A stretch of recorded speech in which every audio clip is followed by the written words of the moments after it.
नमस्कार दोस्तों, कक्षा 9 सामाजिक विज्ञान का पेपर हम आपके लिए लेके आ चुके हैं। पूर्णांक इसका 80 रहने वाला है और समय 2 घंटे 45 मिनट का है। दोस्तों चैनल को सब्सक्राइब करके जो घंटी का निशान है उसे जरूर दबा दें, जिससे आगामी वीडियोज का नोटिफिकेशन आपको लगातार सबसे पहले मिलता रह सके। और आप हमारे दूसरे चैनल को सब्सक्राइब जरूर कर लें, जिससे 1 तारीख से आपको आपकी 10th क्लास की सभी सब्जेक्टों की तैयारी आपकी करवाई जाएगी। हमारे चैनल पर सबसे पहले विज्ञान की क्लास आपकी चालू की जाएंगी, केमिस्ट्री वाले पोर्शन की। तो दोस्तों वीडियो को मैं स्टार्ट करता हूं। सबसे पहले हम ए पार्ट को सॉल्व कर लेते हैं। चैनल को आप जरूर सब्सक्राइब कर लेना। पहला क्वेश्चन है आपका, वास्तिल किले का पतन कब हुआ था? तो वास्तिल किले का पतन आपका 14 जुलाई को 1789 में हुआ था। डी ऑप्शन इसका बिल्कुल सही हो जाएगा। अगला क्वेश्चन है आपका, जर्मनी की मुद्रा का नाम क्या है? दोस्तों वर्तमान में तो जर्मनी की मुद्रा यूरो है, लेकिन पहले मार्क मुद्रा थी इसकी पुरानी। कर्क रेखा किन राज्यों से नहीं गुजरती है? तो दोस्तों 8 राज्यों से कर्क रेखा गुजरती है।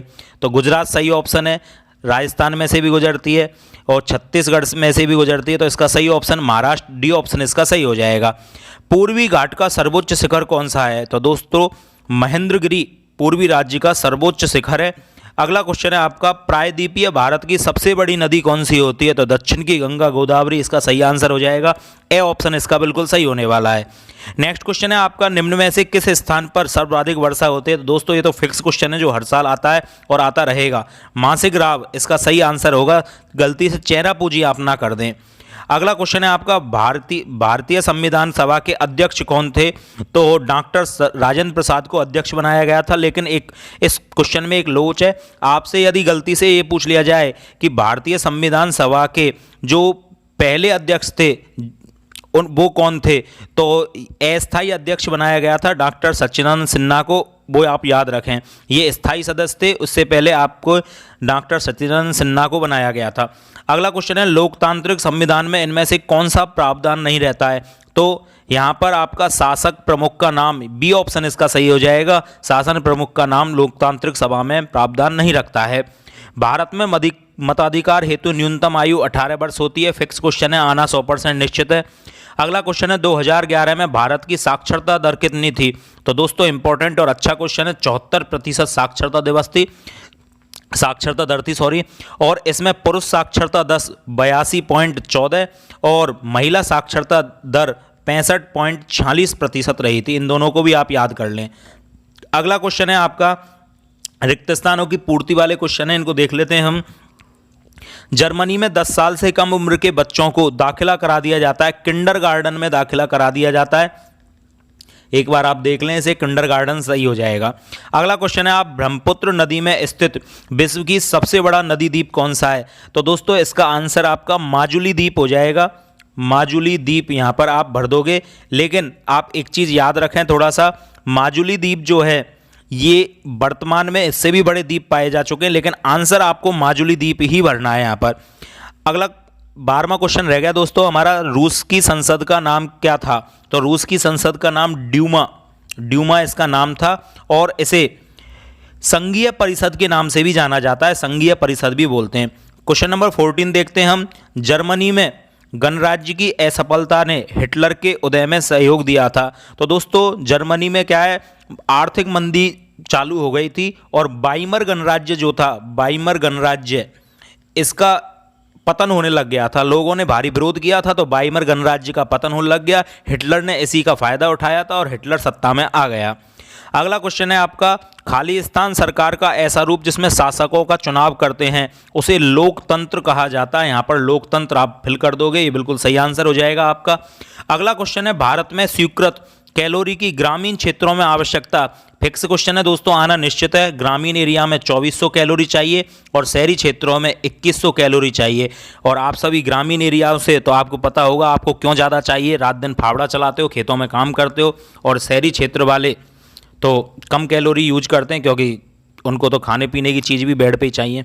चलो ये तो मजाक वाली बात हुई। आगे देखते हैं हम क्वेश्चन नंबर 17 की बात करते हैं हम यहाँ पर। क्वेश्चन नंबर 17 में, सीधे राज्य को अदा किए जाने वाला कर टाइल कहलाता है। आपको सत्य और असत्य बताना है, तो ये सही है, बिल्कुल टाइल कहलाएगा यहाँ पर ये। अगला क्वेश्चन है, 1920 की आर्थिक मंदी सबसे बुरा प्रभाव जर्मन अर्थव्यवस्था पर पड़ा। जी हाँ दोस्तों, ये बिल्कुल सही हो जाएगा, क्योंकि अभी मैं आपको बता भी रहा था कि यहाँ से जो हिटलर है उसका उदय होने लग गया था और वाइमर गणराज्य का यहाँ पर क्या पतन होने लगा था। अगला क्वेश्चन है, ग्रीष्म ऋतु में उत्तर और उत्तरी पश्चिम भारत में चलने वाली गर्म और शुष्क हवाओं को लू कहते हैं, जो कि फिलहाल वर्तमान में आपको काफ़ी लग भी रही होंगी। तो लू को तो हर एक बच्चा जानता है राजस्थान का, क्योंकि इनको झेलते हुए हम बड़े होते हैं। अगला क्वेश्चन है आपका, लोकतंत्र में अंतिम निर्णय लेने की शक्ति निर्वाचित प्रतिनिधियों के पास होती है। तो ये बात आपकी निर्वाचित प्रतिनिधियों के पास होती है, गलत हो जाएगा, क्योंकि अंतिम निर्णय लेने की शक्ति राष्ट्रपति के बाद होती है। अगला क्वेश्चन है, ये रॉन्ग कर दोगे आप, भारतीय संविधान में संशोधन नहीं किया जा सकता। नहीं दोस्तों, ये गलत हो जाएगा, क्योंकि संशोधन किया जा चुका है और कई संशोधन हो चुके हैं। 42वां संविधान संशोधन, बहुत सारे संशोधन हो चुके हैं। हरित क्रांति का संबंध वनों से था, ये भी गलत हो जाएगा, क्योंकि खाद्यान्न से हरित क्रांति का संबंध, और हरित क्रांति के कारण ही आपको पता है गेहूं की बम्पर पैदावार हुई थी हमारे देश में। अगला क्वेश्चन है आपका, एक एक पंक्ति में आपको इनके आंसर देने हैं। टूटी हुई जंजीर किसका प्रतीक था? तो दोस्तों जंजीर तो दास प्रथा का प्रतीक था, और टूटी हुई मतलब उनकी आज़ादी का प्रतीक था। तो पहले क्या है, दास प्रथा में जंजीरों से बांध कर रखा जाता था, तो वो टूटी हुई जंजीर आज़ादी का प्रतीक था कि वो मुक्त हो चुके हैं। अगला क्वेश्चन है, द्वितीय विश्व युद्ध किस वर्ष समाप्त हुआ था? तो दोस्तों ध्यान रखना, द्वितीय विश्व युद्ध 1939 से तो चालू हुआ था और 1945 को समाप्त हो गया था, 8 मई 1945 को। अगला क्वेश्चन है आपका, धुरी राष्ट्र में कौन कौन से देश सम्मिलित थे? तो दोस्तों पहले तो मैं आपको थोड़ा सा बता देता हूं कि एक्चुअली दो प्रकार के ये राष्ट्र थे, एक तो मित्र देश और एक धुरी राष्ट्र। मित्र देश में तो आपके इंग्लैंड, अमेरिका, रूस, फ्रांस ये थे जिन्होंने अमेरिका का, फ्रांस का, रूस का इनका साथ दिया था, वो तो आपके मित्र देश कहलाए। और जर्मनी, इटली, जापान इनका साथ देने वाले जो देश थे वो धुरी राष्ट्र कहलाते हैं। तो आप यहाँ पर दोनों को याद करें, धुरी राष्ट्र को भी और मित्र देशों को भी। अगला क्वेश्चन है, आम्र वर्षा से आप क्या समझते हैं? तो दोस्तों आम्र वर्षा आम की फसल के लिए बहुत उपयोगी होती है, और दक्षिण पूर्वी एशिया में अप्रैल से मई, जो कि वर्तमान में चल रही है, अप्रैल और मई के माह में जो मानसून पूर्व वर्षा होती है उसे आम्र वर्षा के लिए आम्र वर्षा के नाम से जाना जाता है, और आम की फसल के लिए बहुत इंपॉर्टेंट है पूरे एशिया महाद्वीप में, और वर्तमान में राजस्थान में ये हो भी रही है। तो दोस्तों आम्र वर्षा आप जान लें, जो अभी ये 1-2 दिन से राजस्थान में मौसम जो बदल रहा है, आम्र वर्षा का ही रूप है। नेक्स्ट क्वेश्चन है आपका, रंगभेद आधारित, ये तो गांधी जी ने सबको याद कराई दिया, रंगभेद दक्षिण अफ्रीका हो जाएगा। अगला है, राष्ट्रीय मतदाता दिवस कब मनाया जाता है? तो 25 जनवरी को राष्ट्रीय मतदाता दिवस मनाया जाता है। तो दोस्तों इंडिया में ही बनाया जाता है।